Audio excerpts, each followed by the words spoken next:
Hello! In the basement of a house in Long Island, USA, there's a metal barrel weighing hundreds of kilograms. That house has changed owners many times, yet for 30 years, the metal barrel has never been opened. Finally, on a fine day, a man, out of curiosity, decided to open the barrel to see what was inside. And just like that, a horrifying secret, hidden for 30 years, was revealed. This story took place in 1999 in the state of New York, USA. New York State is located in the northeastern United States and is one of the most economically developed states. And today's story happened on Long Island, an island located in the southeast of New York, USA. In Nassau County, Long Island, there was a homeowner named Con Cohen who had lived in the town for 9 years. One day in 1999, Cohen planned to move and live somewhere else. While cleaning up his house, he accidentally found a metal barrel, something he would never forget for the rest of his life. Next, let's turn back time to September 2nd, 1999.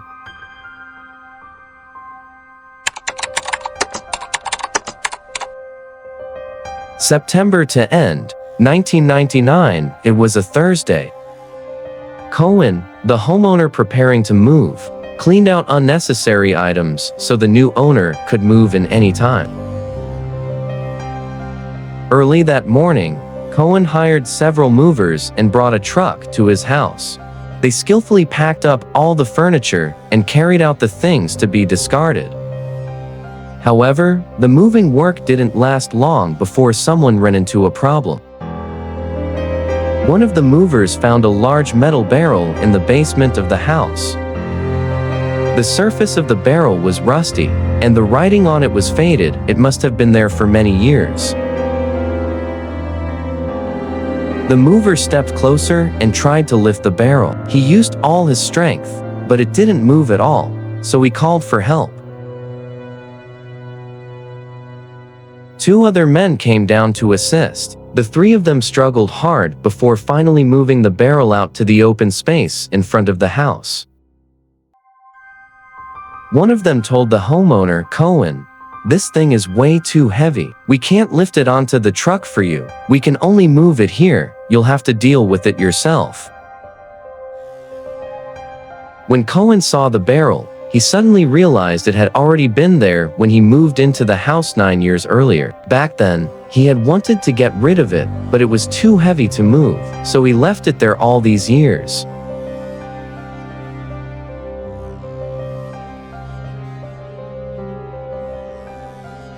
The more Cohen thought about it, the more curious he became. He really wanted to see what was inside that barrel that made it so heavy. When he finally opened the lid, an unbearable stench rushed straight into his face, making him dizzy. At a glance, he saw something dark inside the barrel. However, out of curiosity, he forced himself to endure the smell and looked more carefully inside. He saw a shoe and a human hand next to it. Terrified, he stepped back several paces and ran straight into the house to call the police. Soon after, the police arrived at the scene and set up a barrier around the barrel to keep curious onlookers away. The appearance of the barrel shattered the peace of the small town. Curious residents gathered around to see what was happening. The police initially suspected that there was a body inside the barrel. To preserve evidence, they didn't take any rash actions and decided to transport the entire metal barrel to the lab. The barrel had a capacity of about 208 liters and weighed around 160 kilograms. It took the lab technicians nearly 3 hours to remove everything from inside. Inside the barrel was a woman, neatly dressed in an outdated style that had been popular decades earlier. There were also many small black and white plastic beads inside. The interior contained a bluish liquid, which was identified as dye, and everything inside had been soaked in it. A handbag was also found inside. Inside the bag were a makeup case, a comb, and an eyelash curler. There was an address book, 2 metal rings, one engraved with the letters MZ, and a metal necklace with the inscription, "To Patrick, Love, Unca Feel." Among all the evidence, the address book was the most important. If the police could read what was inside, they might be able to identify the woman in the barrel. However, the book had been soaked in liquid for many years, and had become so soft that a pen could pierce through it, making recovery of its contents nearly impossible. During the autopsy, the coroner discovered that the victim still had a 9-month-old fetus inside her body. The cause of death was determined to be multiple blows to the back of the head with a blunt object. After that, investigators began trying to identify the victim. They searched the list of missing persons in New York State for a petite Hispanic woman about 1.5 meters tall. However, such criteria weren't enough. Too many missing persons matched that description. So the police decided to shift their investigation and place their hopes on the evidence found inside the barrel. The serial number and the name of a chemical factory were still visible on the barrel. The police then traveled to New Jersey, where the chemical factory was located.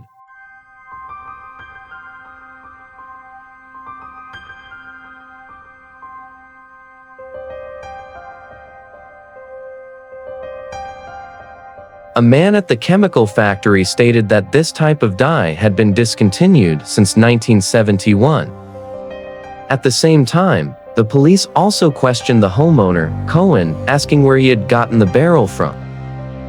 Cohen explained that when he moved into the house 9 years earlier, in 1990, he had found a very heavy metal barrel in the basement that he couldn't move.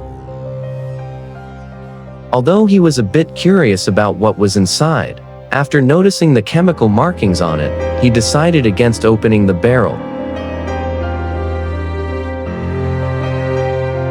Cohen appeared calm and showed no signs of lying, so the police ruled him out as a suspect. Through investigation, the police found that the house had gone through a total of 4 owners. By tracing the ownership history, they eventually confirmed that the barrel belonged to the very first owner back in the 1960s.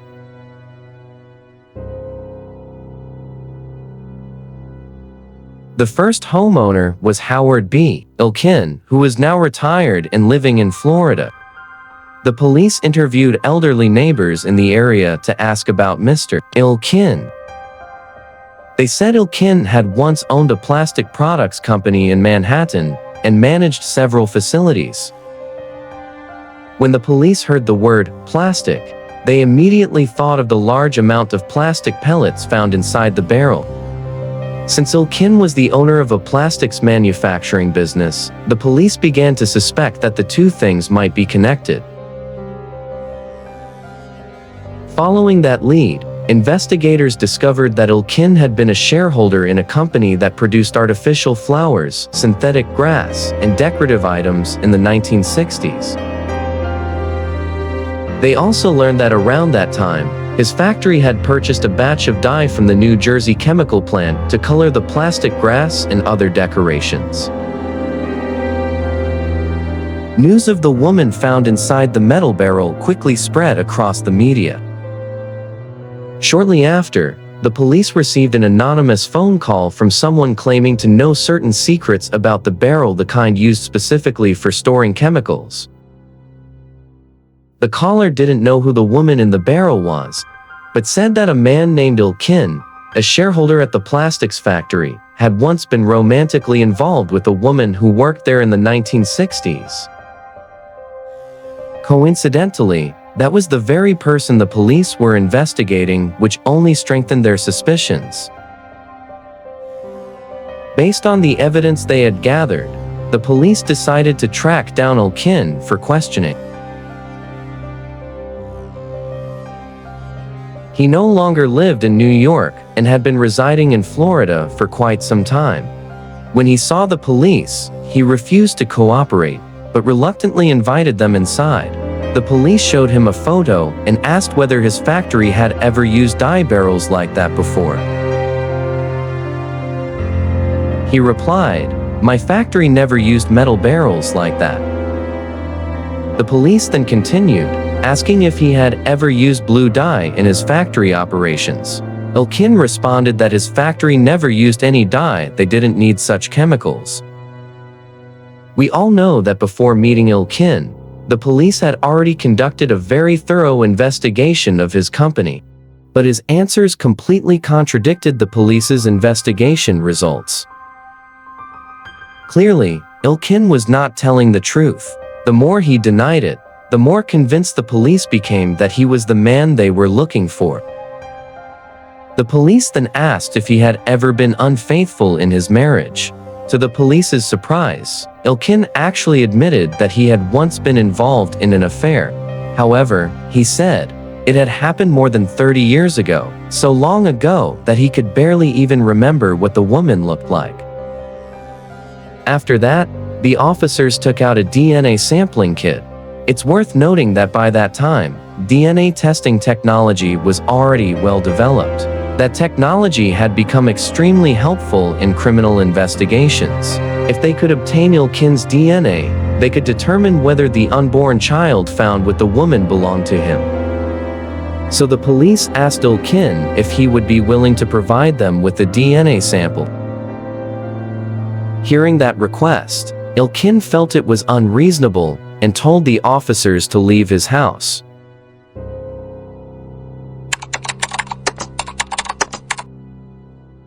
Meanwhile, in the lab, the process of restoring the evidence from the barrel was still underway.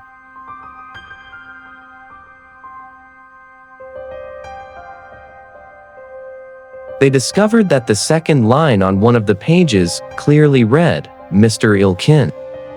Next to the name was an address and a phone number, but the number was no longer in service.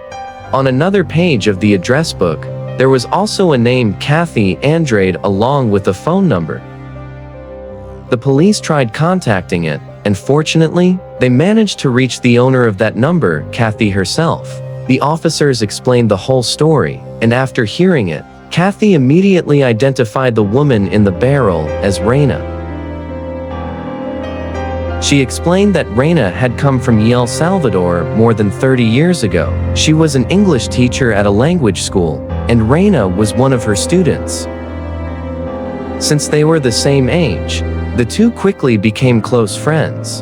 In 1966, at the age of 26, Reina moved alone from El Salvador to New York. She rented a small apartment from a local landlord and lived there by herself. It didn't take long before she found a job at a plastic flower company in Manhattan. Reina had a wonderful personality and always asked her parents back home for advice before making any major decisions. She loved New York deeply and dreamed of one day becoming a U.S. citizen. Kathy said that before Reina disappeared, she had told her that she was expecting a baby, but never revealed who the father was. All Kathy knew was that the man was married and had 3 children. Kathy asked Reina whether the man would marry her, and Reina confidently replied, "Of course, he will." Kathy went on to say that once, Reina called her and confessed she had discovered that the man had no intention of marrying her at all.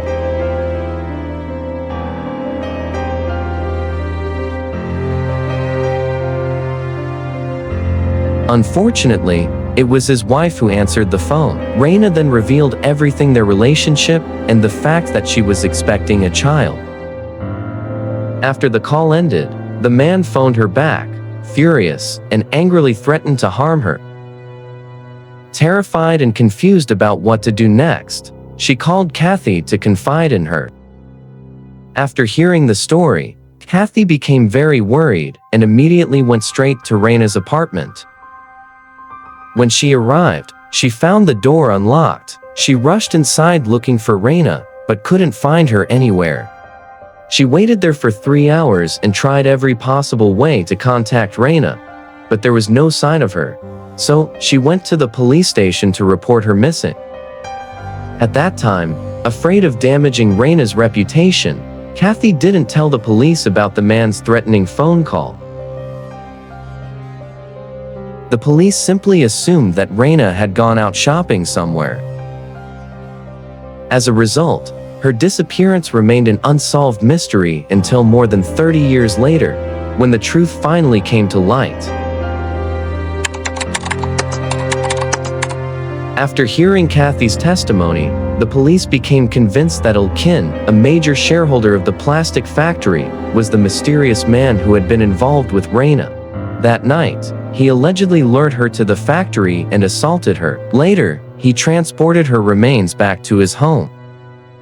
Investigators speculated that he had planned to dispose of her body in the ocean. To ensure the barrel would sink, he placed her inside a metal dye drum and filled it with various substances, mostly plastic materials from his own company.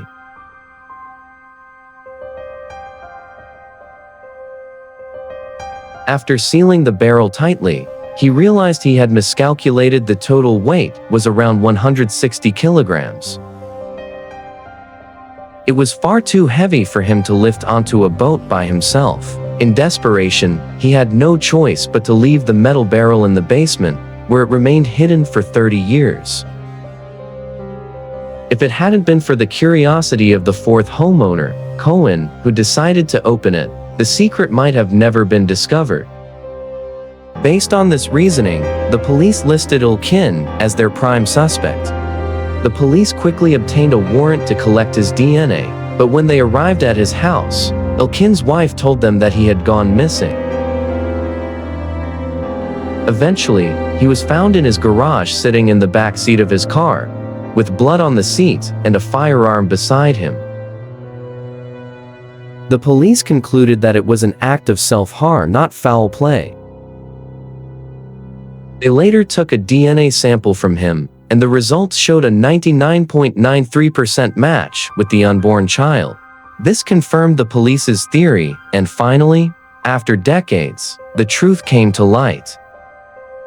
However, since Elkin was gone, the full details of what truly happened could never be known. A journalist named Oscar Corral later reported on the case for Newsday after the truth was revealed.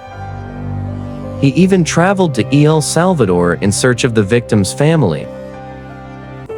Eventually, he found Raina's mother, who was 95 years old at the time. When she learned that her daughter, missing for 30 years, had finally been found, she broke down in tears. Her greatest wish had always been to see her daughter again, but Raina had paid the ultimate price for a tragic love triangle.